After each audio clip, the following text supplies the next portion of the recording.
కృషితో నాస్తి దుర్భిక్షం. ఈ పదం మనం చాలా ఎక్కువగా వింటాం. కష్టపడు ఫలితం వస్తుంది అంటానికి ఈ పదాన్ని అనేక సందర్భాల్లో అనేక మంది వాడుతూ ఉంటారు. తెలిసి వాడతారు, తెలియక వాడతారు. కృషితో నాస్తి దుర్భిక్షం అని వాడుతూ ఉంటారు. దీని మూల శ్లోకం ఏంటంటే, కృషితో నాస్తి దుర్భిక్షం, జపతో నాస్తి పాతకం, మౌనేన కలహం నాస్తి, నాస్తి జాగరతో భయం. ఇదేంటంటే, కృషి చేస్తే, వ్యవసాయం చేస్తే, కష్టపడితే ధాన్యం వస్తుంది. వ్యవసాయం ఒకటే కాదు, మనం మన ఆఫీసులో లేదంటే వృత్తిలో, వ్యాపారంలో, ఉద్యోగంలో కష్టపడిన దానికి కష్టపడినంత ఫలితం వస్తుంది. కష్టపడకుండా ఫలితం రమ్మంటే ఎవ్వరికీ రాదు. ఉచితంగా ఏది ఎవరికి దొరకదు. కష్టపడాల్సి, ఎంత కష్టపడితే అంత పైకి వస్తాం. మనకి పెద్దవాళ్ళు కష్టపడి చదివితే పరీక్షల్లో పాస్ అవుతావు, మంచి ఉద్యోగం వస్తుంది. చక్కగా ఉద్యోగంలో కష్టపడితే ప్రమోషన్లు వస్తాయి. మెట్టు మీద మెట్టెక్కి అలా పైకి. దీనివల్ల ధనం సంపాదించవచ్చు, నీకు కావాల్సిన కోరికలన్నీ తీర్చుకో. అందుకని కృషితో నాస్తి దుర్భిక్షం. దీనికే ఇంకొక చిన్న ఉదాహరణ ఏంటంటే,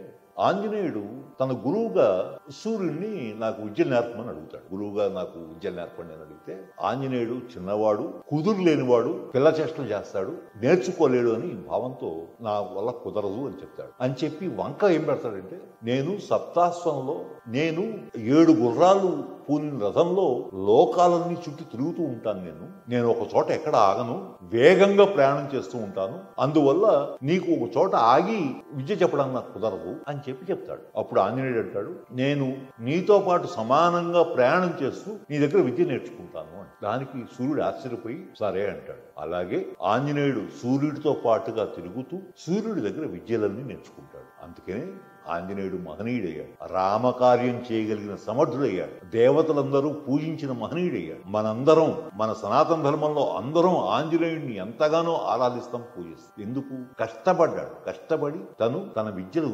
సంపాదించుకున్నాడు. ఆ విద్యలతో, తన ప్రతిభతో రామకార్యం సాధించగలిగాడు. అలాగే మనిషి ఏ లక్ష్యం లేకుండా ఏదో బతికేస్తున్నాం, ఏదో అయిపోతుంది కదా అన్నట్టు కాకుండా, ఒక లక్ష్యంతో, ఒక పట్టుదలతో, ఒక దీక్షతో కార్యక్రమాలు నిర్వహించుకుంటూ, దైవ కార్యాలు చేసుకుంటూ, దైవభక్తి పెంచుకుంటూ తన పనిలో తన నిమగ్నమై ఉంటే కృషితో నాస్తి దుర్భిక్షం. అలాగే జపతో నాస్తి పాతకం. మనం చేసే జపాలు, పూజలు, వ్రతాలు ఇవన్నీ కూడా మనం చేసిన పాపాల నుంచి మనల్ని విముక్తుల్ని చేసి మనల్ని ధర్మ మార్గం వైపు నడిపిస్తాయి. అందుకని జపతో నాస్తి పాతకం. మౌనేన కలహం నాస్తి, మౌనమే నీ భాష ఓ మూగ మనసా అన్నాడు కవి.